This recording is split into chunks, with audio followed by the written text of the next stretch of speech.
வாக்களிக்கிற நீங்க வைக்கிற ஒவ்வொரு வாக்கும் மோடியோட தலையில வைக்கிற கொட்டு. வச்சிருவீங்களா? மோடி தலையில கொட்டு வச்சுக்கிட்டே இருக்கணும். அதாவது சென்ற முறை நம்முடைய வேட்பாளர் மாமா அவர்கள் டி ஆர் பாலுமா அவர்கள் கிட்டத்தட்ட 5,08,000 வாக்கு வித்தியாசத்துல மிகப்பெரிய வெற்றியை நீங்க கொடுத்தீங்க. அதற்கு இந்த நேரத்தில் என்னுடைய நன்றியை தெரிவிச்சுக்கிறேன். ஆனா இந்த முறை அது பத்தாது.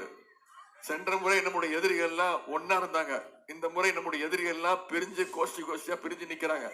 எனவே இந்த முறை எத்தனை லட்சம் வாக்கு வித்தியாசத்துல ஜெயிக்க வைக்க போறீங்க? 10 லட்சமா? நீ சும்மா சொல்லிட்டு போயிருவ. குறைந்தது நான் உங்ககிட்ட கேட்பது, சென்ற முறை 5,08,000, இந்த முறை குறைந்தது 8 லட்சம் வாக்கு வித்தியாசத்துல நம்முடைய வேட்பாளர் அவர்களை நீங்கள் வெற்றி பெற வைத்து ஆக வேண்டும். செய்வீங்களா? நிச்சயம் அதற்கான வாய்ப்பு உண்டு.